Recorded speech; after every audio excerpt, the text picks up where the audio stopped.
Hi, welcome back to my YouTube channel. It's my fiance Karisse. Hi. And today we're going to be doing a Q&A on questions we were asked on both Facebook and Instagram. And the first question that someone asked was for Karisse, and it was, when did you realise how serious it is to love someone with an illness?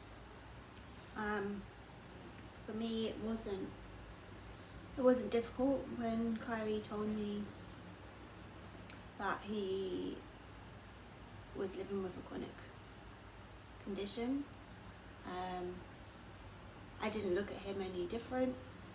I looked at him as I would myself and any other person. I still see him as being normal. So for me, it didn't make me look at him as any less of a person. To be honest, I just accepted him as he is. And the next question was for me.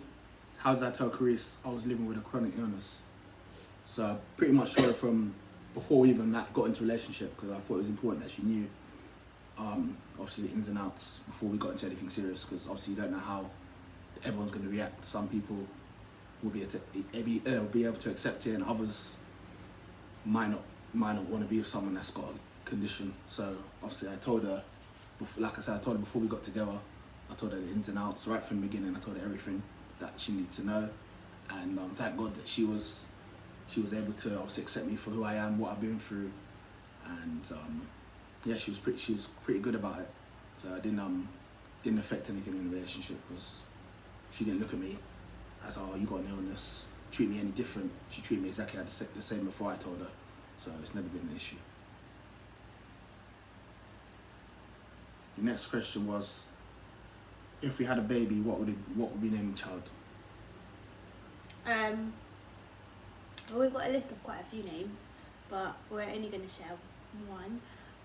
So the name that we first thought of, I think, was both of our names combined, which was Khirys. Obviously my name's Karisse, his name's Khiry.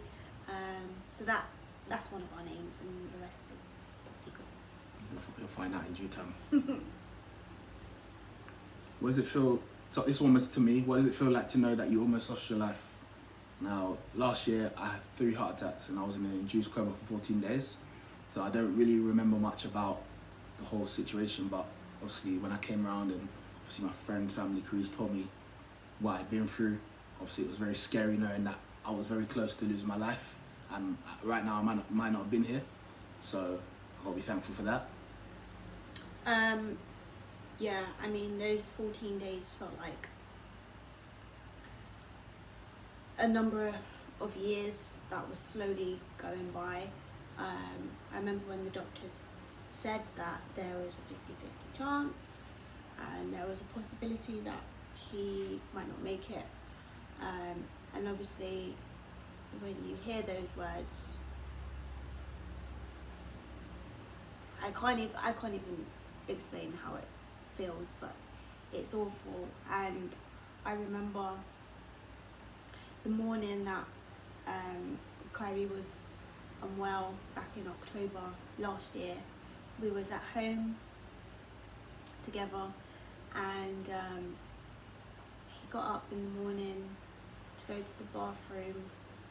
He came back from the bathroom and he just collapsed on the floor. At first, I'm not gonna lie, I thought he was messing about, but when I saw that he was unconscious on the floor, I knew that I had to do all that I could to save him. Like, I don't know first aid, I don't know basic first aid, I don't know anything at all. I was just doing whatever I could to try and make him regain consciousness. And yeah, it was an awful experience, but thankfully he's still here. Lucky Karisse was at home, Yeah. and like, she saved my life, because if she was not here and I collapsed, no one would have known I was on the floor unconscious, and it might have been too late by the time anyone got to me. So got to be thankful she saved my life. And that morning, actually, I was actually going to go to Tesco's, and thank God that I didn't go to Tesco's, because if I'd come back and I'd seen Khiry, there's a chance that he may not have been here now. So everything happens for a reason, I guess. Yep. So. The next question was, which has been your favourite holiday together? No, I would say my favourite holiday was, last year Dubai. I would say 2019 Dubai, Good answer. because we done a lot of things. We went quad biking, that was wicked. We really loved that. We went on a camel. So my first time going on a camel, so that was a great experience. We went to a lot of restaurants, and we done things that we didn't do the first time we went. So I'd say, yeah, definitely 19. My favourite holiday was too. Yeah, my favourite holiday was also Dubai last year. I enjoyed all of our holidays together, but Dubai last year was our best because obviously we had a rubbish 2018, so we needed a holiday to get over that, and we was actually supposed to go on holiday in 2018, weren't we? We were supposed to go on holiday, but we didn't. Sweden, yeah. Let's go to my best friend's wedding. Yeah, I couldn't make it. We meant to go away, but we didn't make it. So we needed something to cheer us up, and yeah, that was a great holiday. Minus the quad biking, because I did not enjoy that at all. But it was good otherwise. The next question is, are you surprised how strong he was in what must have been a tough time? Well, I've been through a lot in my life for the last 11 years, so being strong is all I really know. Having good family, friends, and obviously Karisse next to me and by my side has always helped me get through the toughest challenges that I've had to face. So being strong is nothing new to me. I'm not a person that gives up easily. Got a lot to still do in my life, and I'm not ready to go anywhere yet. So I'm surprised, but I'm not surprised, because like I said, I've been through so much. I've been fighting the last 10, 11 years of my life, so that's all I really know right now. So yeah, He is strong. He was in a coma for 2 weeks, and he fought to stay alive whilst asleep. Basically, that's what he was, asleep. So he is very strong, really strong. The next one, this is for both of us actually. What's your aspirations in life? Now for myself, I used to work in a primary school with kids doing an after school club, breakfast club, lunchtime support, that sort of thing, camps in the holidays. But obviously after what I've been through, I've had to take a back seat from doing that. So at the moment, what my aspirations for life is obviously to stay fit and healthy, not to have to go back to hospital again.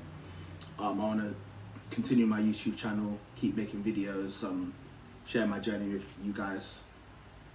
And also want to get into motivational speaking, where I go to different schools, could be churches, could be anywhere, and just share my story with people, let people know what I've been through, maybe trying to help some people that are going through similar things or going through stress in their life, and they don't want to talk about it, but hopefully I can show them that no matter what you're going through in life, you can still achieve stuff, you can still live a normal life with an illness condition, for example.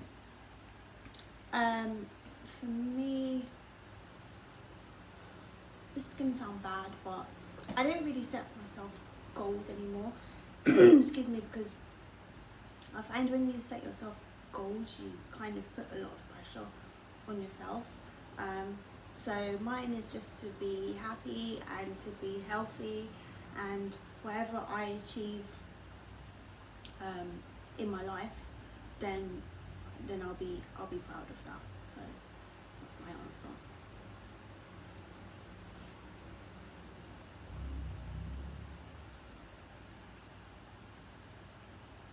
Okay, the next question is, how do we meet?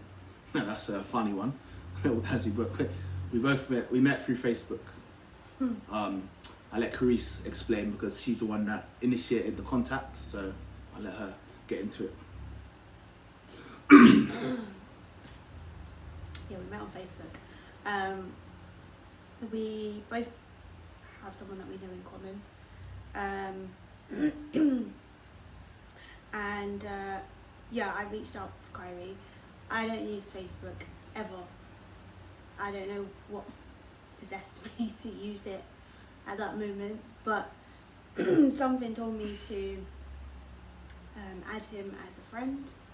and get to know him. Here we are 4 years later, so we are proof that it can work for some people. So yeah, that's how we met. Who asked who out? So I asked Karisse out, and it was quite quickly after we met, literally only a few weeks. I'd say we met like the 3rd week in October, I'd say, was when we first started talking, and we were together by the 1st week in November, so it's literally 3 weeks, I'd say. 3 weeks. 3 weeks of talking. It could have gone all wrong, as it was very quick. It could have ended bad because we didn't know each other that well, but I guess when you know, you know. So obviously it worked out for us, but it might not always work out for people like getting into a relationship quickly. I wouldn't always advise it, but in this case it worked out. Yeah.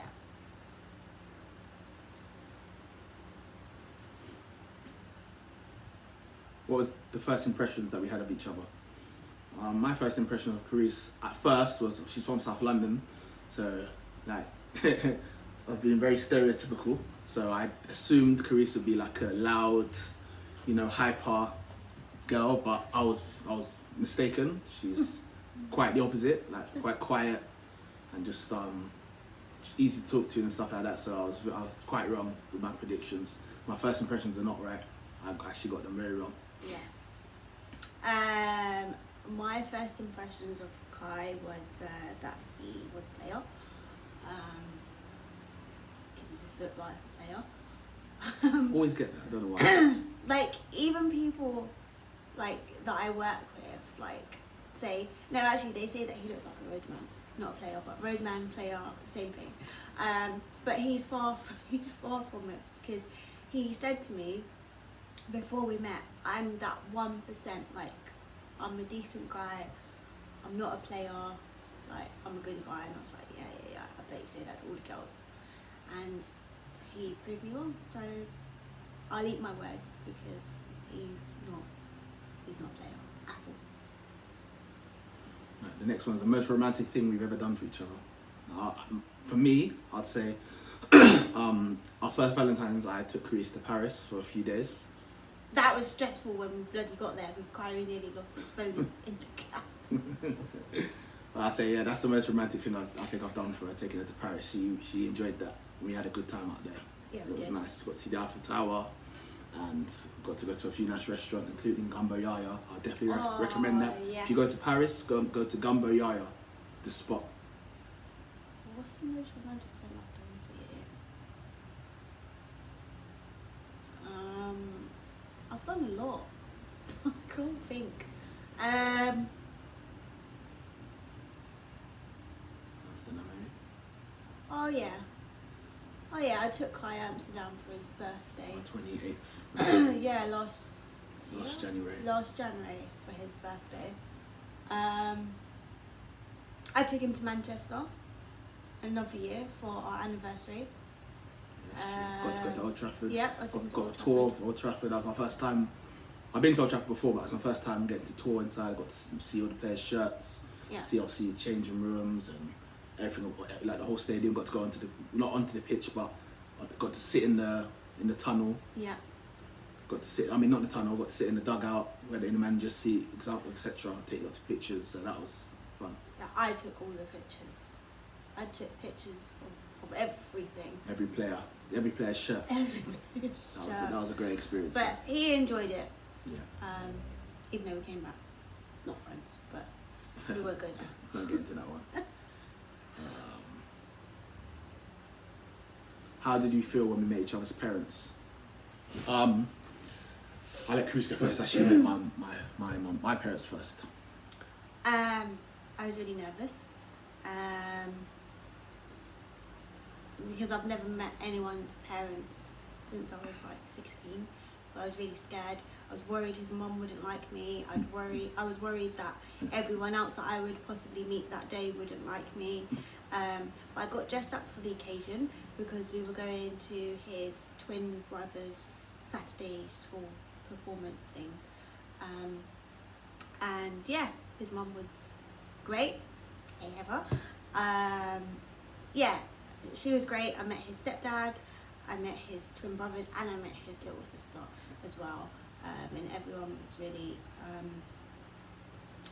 welcoming and friendly. So thanks. Okay, I met Karisse's mum. I'd say it was actually like not long before Christmas, in 2016. So I went to Karisse's house, and her mum was out, but so we were waiting there until she came back. I was quite nervous actually waiting for her mum to come. It's not like I got there and she was already there. I had to wait, so I was a bit. I ain't gonna lie, my heart was pumping, beating fast. I was nervous thinking, oh, she's not gonna like me, because obviously mums and their daughters. Obviously, meeting mums is scary. You hope the mum's gonna like you. You want to build a good relationship with the mum, especially. Yeah. So, when I met mum, she was very welcoming to me, and I've got on with her ever since. Hi, Claude. And I also met her gran and her aunt on the same day, and they were very welcoming also. So there was no problem. I didn't have any problems with her family, not at all. No, and my family, they loved Khiry. They still do. And so my family loved Khirys. Always talked about her, so never an issue there. Next one is, do you snore? Yes, Khiry does. I don't snore. Khiry snores, he walks in his sleep, and he talks in his sleep. So, yeah, he's very active in his sleep. So, yeah, our bedtimes are quite eventful when Khiry's going for a wander, or he's fighting, or being attacked in his sleep. But a lot tends to happen in Khiry's world. Right, next one is, what is the biggest piece of advice you've ever given each other? And I'd say the best advice I've given to Karisse is just always go for her goals. Like, for example, she didn't want to make a YouTube channel. Like, for all these years she's been meaning to make one, and she's always not done it because she's always thought, oh, what if I mess up, what if people don't like it, etc. But I've always told her, don't matter what people think, if it's something you want to do, go for it. Like, achieve your goals, whatever you want to do in life. Anything you put your mind to, you can do it. So I'd say that's the best advice I've given her, to always just chase her dreams and do what you want to do, regardless. My best piece of advice has always been for Khiry is to not give up. Obviously, him going through everything that he's gone through, and even now recovering, I tell him don't give up, because you have a lot to live for. You're only 29 years old. You still have your whole life ahead of you to live. Yes, you've had many setbacks in your life, but that doesn't mean that you have to give up or put your life on hold. You pick yourself up and you keep going. You're not on your own. You've got a good family, you've got good friends, you've got me, you've got my family. So yeah, just keep going. Okay, this is the last question. How do you know you found the one you want to spend the rest of your life with? No, that was quite simple. As soon as I met Karisse and we got talking, like, we just clicked straight away. So that for me, that's how I knew she was the one. We just obviously got on, like similar things. Like similar things. There's certain things that we both experienced, that we both, even up to this day, that we both experienced. So we have things in common. So that makes it easier when you got things in common with the person. And from the get-go, we just knew that it was meant to be. We were sent for each other, I believe. Yeah, we were. The way I knew Khiry was the one was when I first saw him. I just knew. I just looked at him and I was like, oh my god, he's so nice. His head's gonna get so big, but yeah, I was just like, oh my god, he's so nice. When I actually saw him at the station, because I remember I was like, Khiry was 40 minutes late to our first date. She don't ever let me forget this. I was waiting at... I was at a red signal. I keep telling her, it's not my fault. It's nothing I can do about that. Waiting. I remember I didn't even want to go. Yeah, I was with my mum, and I said, oh mum, I don't know if I want to go, because I'd never met anyone before that I don't know. And I was like, oh, I don't want to go. And my mum was like, just go. Like, you can't make him go and you don't turn up. So I went. And I was 40 minutes early, and I was just waiting. 40 minutes early. He was messaging me saying, oh, I'm at red signal, blah, blah, blah. I was like, yeah, he's not coming, he's going to stand me up. Anyway, he finally came out of the station. So I and wasn't lying. He 'cause I wasn't was on my way. lying. And I was like, oh my God, like he's actually here. He's actually real. Like he looks much better in person. So yeah, from the first date, I just knew, and we had a great first date. Khiry took me out to eat. Ended up at like 1, finished at 1 a.m. Finished at 1 a.m. Like, bearing in mind we met at like 1-ish, 2 Something like that. in the afternoon. So yeah, it was a long first 12 date. hours. But yeah, it was good. And we just knew. So yeah. Alright, that's the end of our Q&A. Thank you guys for tuning in. And we'll be back with more content soon. Thank you. Bye.